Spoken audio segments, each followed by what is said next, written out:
குழந்தைங்க ஐஸ்கிரீம் கேட்டு அடம் பிடிக்கும்போது கண்டிப்பாக இந்த ரெசிப்பியை அவங்களுக்கு செஞ்சு கொடுங்க. ரொம்பவே லைக் பண்ணி சாப்பிடுவாங்க.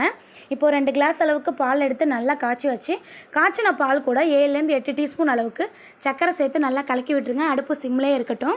இப்போது கஸ்டர்ட் பவுடர் ஒரு 3 ஸ்பூனுக்கு எடுத்திருக்கேன். கஸ்டர்ட் பவுடர் வந்துட்டு பக்கத்தில் இருக்க டிபார்ட்மெண்ட் ஸ்டோர், சூப்பர் மார்க்கெட் எல்லாத்துலேயுமே ஈஸியாக கிடைக்கும். இதை வந்துட்டு கொஞ்சமாக தண்ணியோ இல்லை பாலோ சேர்த்து நல்லா கலக்கி வச்சுக்கோங்க. கலக்கின கஸ்டர்ட் பவுடரை பால் கூட சேர்த்து நல்லா கலக்கிக்கிட்டே இருங்க.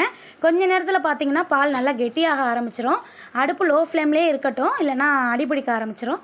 லோ ஃப்ளேமில் வச்சு நல்லா கிளறி விட்டுட்டே இருந்தீங்கன்னா ஒரு 5 to 10 மினிட்ஸில் பால் நல்லா கெட்டியாயிரும். இதை எடுத்து நல்லா ஆற வச்சுக்கோங்க. ஆறுனதுக்கப்புறமா நம்மக்கிட்ட இருக்கிற ஃப்ரூட்ஸ் எதுனாலும் அது கூட சேர்த்துக்கலாம். இன்றைக்கி என்கிட்ட கிரேப்ஸும் கொஞ்சமாக மாதுளம்பழம் மட்டும்தான் இருந்தது, அதனால் அதை சேர்த்துக்கிட்டேன். கொஞ்சம் நட்ஸு கட் பண்ணி வச்சுருந்தேன், அதையும் அது கூட சேர்த்துக்கிட்டேன். சேர்த்து பவுலில் ட்ரான்ஸ்ஃபர் பண்ணி என் பாப்பாக்கிட்ட கொடுத்தேன். பாப்பா சாப்பிட்டு பார்த்துட்டு ரொம்பவே சூப்பராக இருக்குன்னு சொன்னாங்க. நீங்களும் ட்ரை பண்ணி பார்த்துட்டு எப்படி இருந்துச்சுன்னு சொல்லுங்கள்.